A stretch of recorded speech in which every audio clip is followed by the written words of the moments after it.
Hola, bienvenidos a su clase de políticas microeconómicas. Esta es la tercera clase del último módulo del curso de política económica. Hoy nos vamos a concentrar en dos tipos de políticas: las políticas ambientales y las políticas que garantizan el buen funcionamiento de los mercados. La próxima semana veremos las políticas comerciales, las del mercado de trabajo y las políticas de innovación. Bueno, primero definamos lo que entendemos por políticas microeconómicas.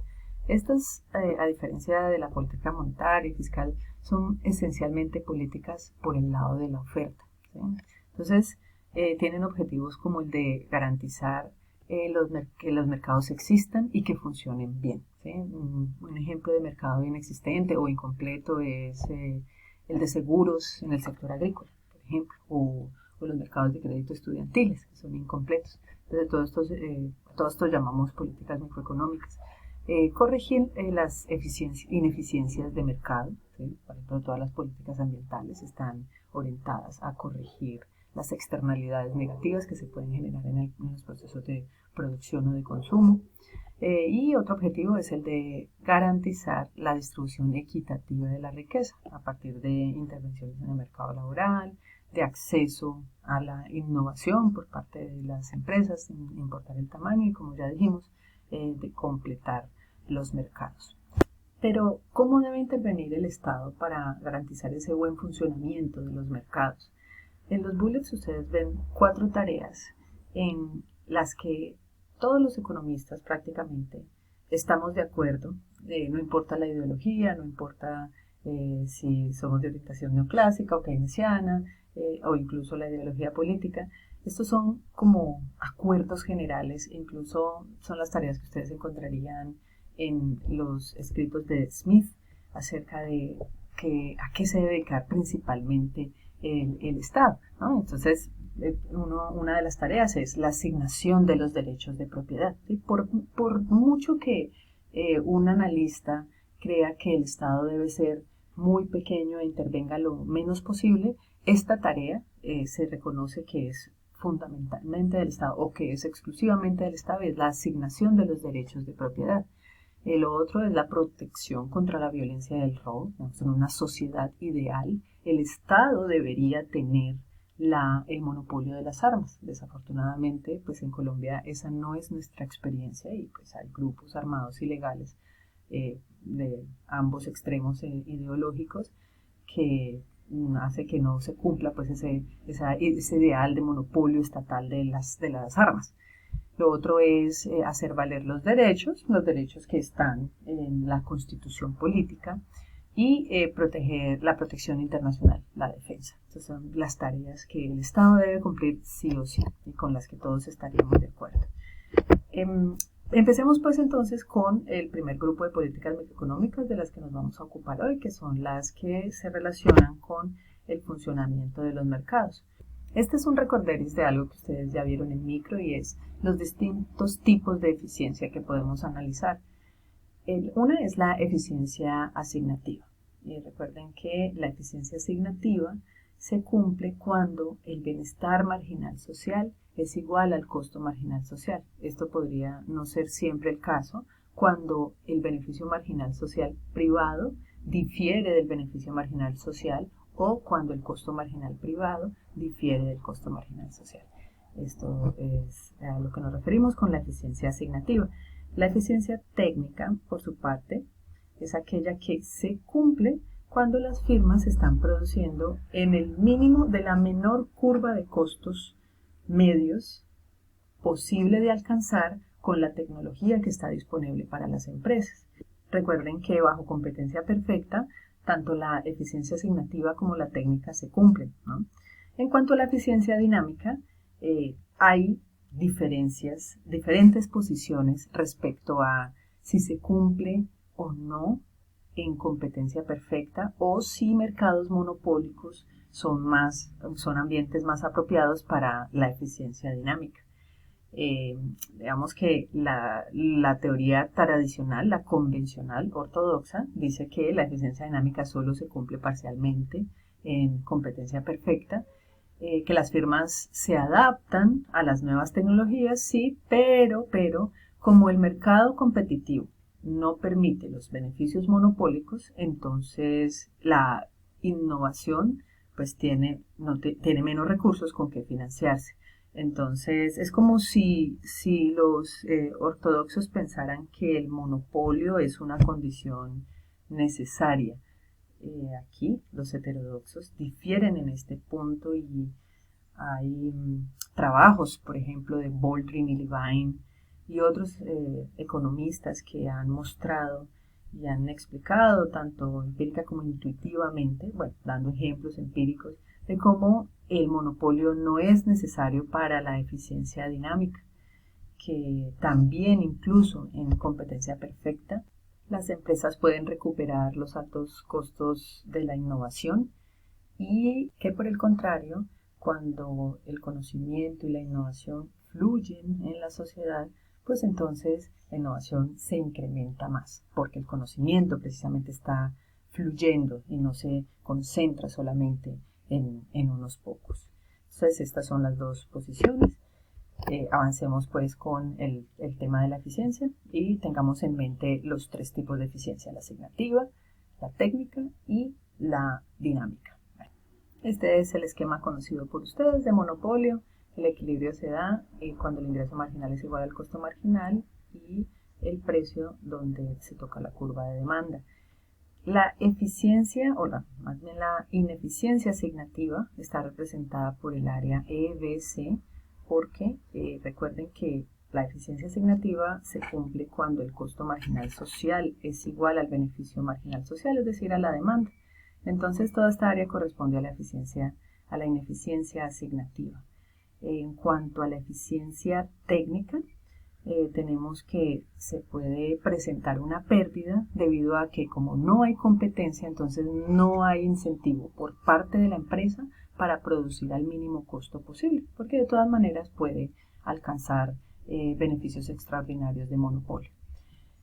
En cambio, con respecto a la eficiencia dinámica, pues si nos vamos pues por la visión ortodoxa, tendríamos que si hay presencia de economías de escala debido al monopolio, es decir, si la cantidad que esta empresa puede producir es mayor a la que una empresa en un ambiente de competencia produciría, entonces eso permitiría que los costos medios bajaran, se generara una ganancia en términos de eficiencia, ¿sí?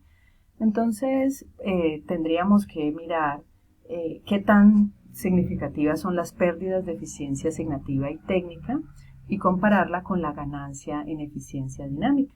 Y de acuerdo a eso, un hacedor de política tomaría la decisión de qué tan conveniente es el monopolio en ese sector o no. Miremos otro ejemplo.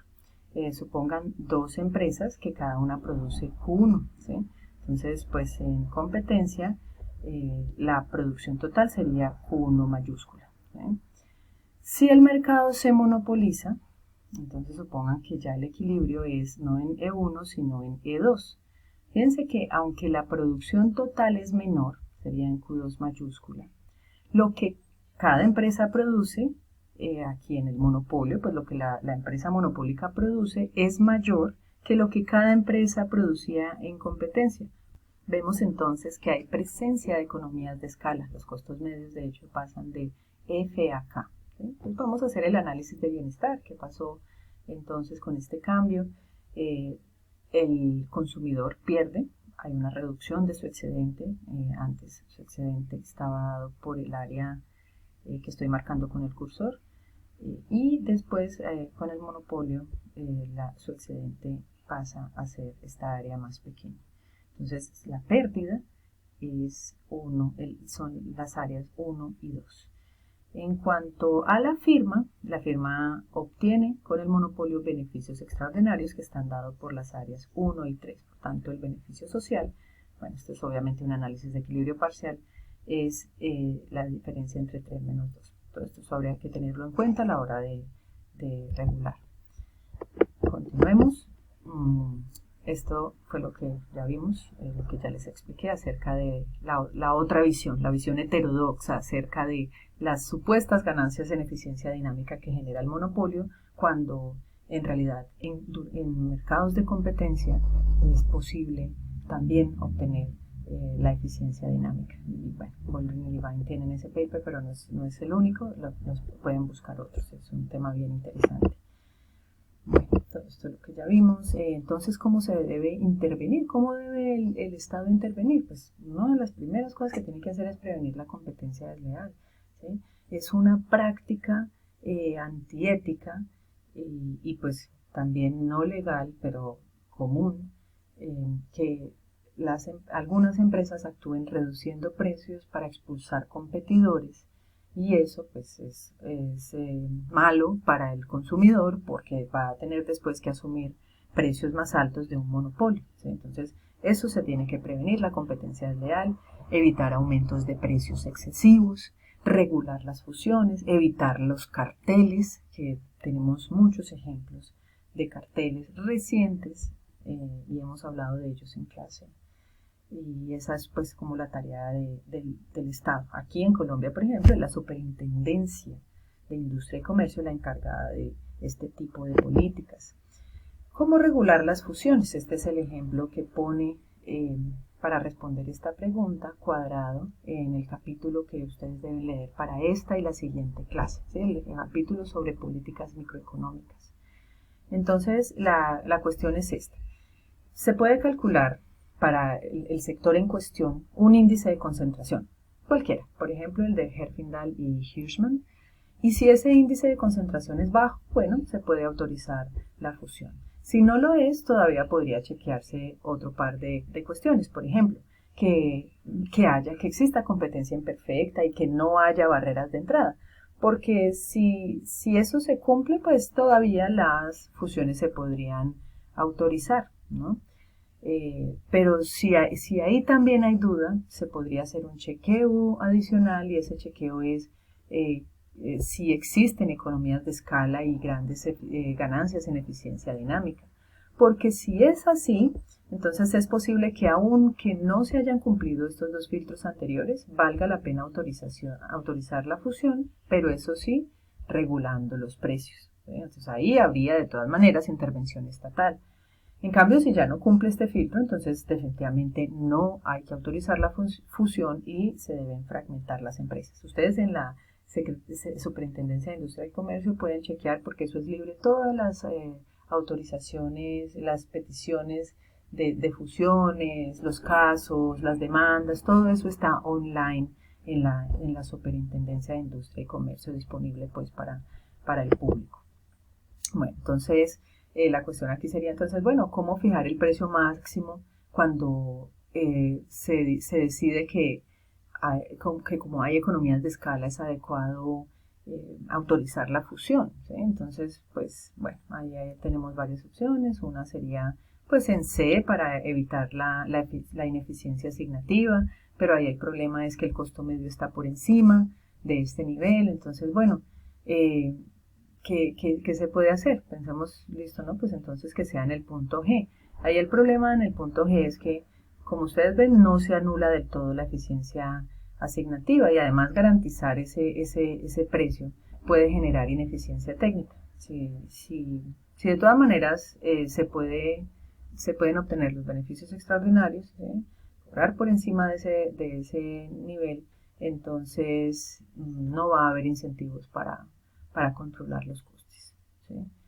Lo mismo pasaría, por ejemplo, si se dice, no, pues hagámoslo en el punto C para eliminar toda la ineficiencia asignativa y una subvención. Ahí el problema es, pues por un lado, la misma ineficiencia técnica que describí en el punto anterior, y además, pues cómo justificar el subsidio a monopolios.